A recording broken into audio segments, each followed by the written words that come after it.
Hi, everybody. Welcome to Cox Connections. Brad Grundmeyer, Director of Public and Government Affairs for Cox, Louisiana. Thank you so much for tuning into our show. In this segment, we'll be talking to our great friends at Capital One and the great work that they're doing in the local community, really since the acquisition of Hibernia back in 2005. What they've been able to do in the greater New Orleans area has been quite exciting and quite remarkable, being truly a great business, a good banker in the community in the greater New Orleans area. Happy to be joined by the president of the Southeast Louisiana of Capital One, Mr. Steve Hemperley. Steve, welcome to the show. Thank you. Thank you for having me. Thank you so much. We were just talking before. I can't believe it's been 5 years since that acquisition, and Hibernia loved. What was that?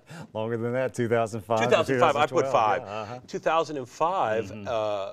Hibernia, much loved in New Orleans, and a great institution, growing. Capital One saw it as a great opportunity, did they not? Without a doubt. I mean, we had a lot to be proud of as Hibernia. It was a well-run institution, and Capital One was looking to move into banking back in 2005 and chose us as the first acquisition, and it's really been just remarkable. Capital One has been just a great partner in the New Orleans community since that time, and so I'm really proud of what we've accomplished in that period of time. I think it's been fantastic because here in New Orleans we don't like a lot of change, and I think when people heard about other banking institutions, people get a little bit concerned. But to Capital One's credit, I think they've come in, really took what Hibernia and then expanded upon it, and really have done a great job being real engaged, good corporate citizens. Well, and think about the environment that we've come through in that period of time too. Yeah. You've had the Great Recession to ride through, and all the turmoil, and the company has remained strong. We've remained profitable, and I think the thing that we've really tried to do over that period of time too is to build the bond with New Orleans and with all of Louisiana, to be quite honest. I mean, it's the style of the company. I think we think local. It's one of those things that we do. A lot of companies talk about it. It's the right thing to do, without a doubt. But the way that you do it is to really, to prove that each and every day. And so we've got 55 branches here in the greater New Orleans area, over 1,500 associates. We had over 13,000 volunteer hours in 2011.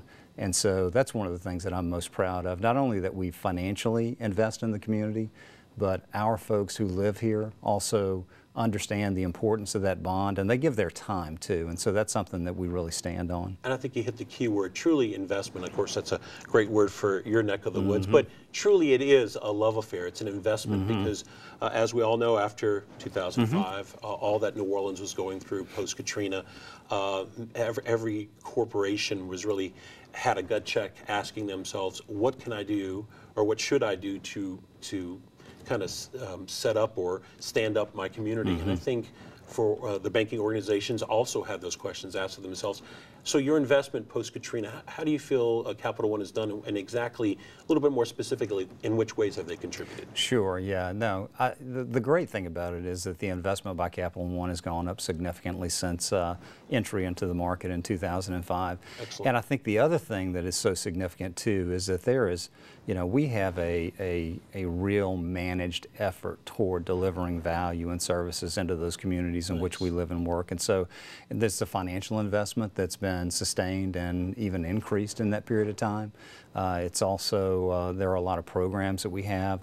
Junior Achievement Finance Park is one of those. I don't know if you're familiar with that or not, but it's a great program where the kids come into that, they go through a formal training program, and then they come out to the park itself, and then they're delivered a little life situation, and they actually have to create a budget before they leave. It's so critical for them to understand how the world works in many ways, and they do a great job at Junior Achievements. Congratulations, good people over there. So what we did about 2 years ago was to actually purchase one of the modules and to bring it to New Orleans permanently. And so that's an example of what we've done. So there are a lot of ways that we deliver service. One of the things that we've done also is to create a community-based initiative around Gentilly. There are a lot of great parts of our city and our region, and we invest in all of them. But I think the thing that we really wanted to do was to figure out a way that we could really leave a legacy. That we could feel like the dollars that we were putting here, the resources that we were putting here, the programs, the not-for-profit partners that we were partnering with. How do we take all of that and then focus it in an area so that we could really feel like we could make a difference? Gentilly was one of those areas that we chose. We just felt like it was an area that could really give you a great return on the investment. It's architecturally diverse, economically diverse, racially diverse. It's really a microcosm of our city. And so in the past 2 to 3 years, we've really focused on that. And the Bayou District Foundation was one of the partners that we have.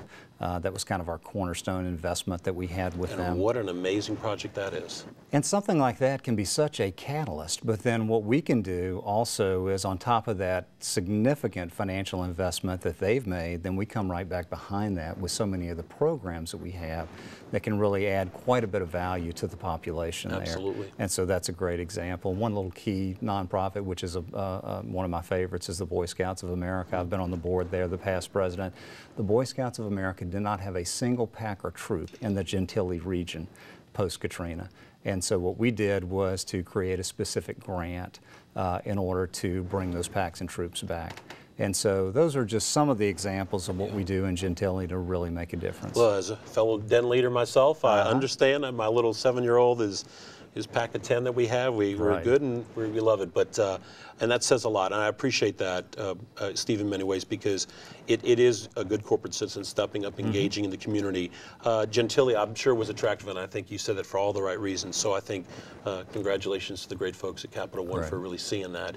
One of the other things that we're doing, if I could just tell you just real briefly, is that we also have a small business competition as well. I was getting ready to ask you, so what's attractive for the small business community out there? Well, what we're looking for, and again, you know, we really want to focus specifically on Gentilly. We'll continue to invest in the other parts of the city and with other nonprofits as well, so have no fear there. But what we're looking for are the businesses that have a great business plan and that want to enter into our business plan competition, which is focused on the business that they will create or the business that they will grow in the Gentilly region. So we're going to actually have a business plan competition. All of those applications are due by July the 31st. You can actually Google it, go online and Google Grow Gentilly and Capital One, and you'll find the site itself. And so what we're doing is having that competition so that those businesses can come in and actually present their business plan on what they're going to do right there in the Gentilly area, and then we'll give cash awards away to the first place winner, the second place winner, and the third place winner to try to help them bring those dreams to life. So it's $10,000 for the first place winner, $7,000 for the second place winner, and then $3,000 for the third place winner. And what a great way too, also, you know, small business, as we hear so many times, is the lifeblood even of the true American economy. That it is. And because of that, what a great opportunity for a small business owner, obviously, to get some dollars, but also learn. You know, there's so many ways you're running your business, so many, you don't really know how to necessarily do things the right way or understand how to do things in a more efficient way. That's right. This is the way to learn it. Possibly you get from the experts some great experience, some great knowledge, but also compete and make a difference in the Gentilly community, which is significant. And then we have another program too that's called Getting Down to Business. We just went through our second class of Getting Down to Business. And what we do, that's actually an active competition too, where we have applications by business owners, small business owners, people that do need some help and guidance, that have good businesses, but they need help and guidance. And then we bring them into a 7-month, 14-course training period where we try to teach them about everything from accounting and QuickBooks to marketing to outsourcing to, you know, all those different types of things. And then they go through that program. There's also a match savings component on that, so that we'll match up to $2,000 that they save during that period of time. Because what happens is many times, and I've kept in touch with a number of those small business owners that have gone through that program, you know, you just need a little bit of help. You just need a little bit of advice. And so if you can kind of get that and get your business refocused, then it makes a huge difference. So that's another way that we're focusing on small business as well. We also have, in August for the first time, we're going to have a third class, a Getting Down to Business class, that will be focused on the Hispanic community.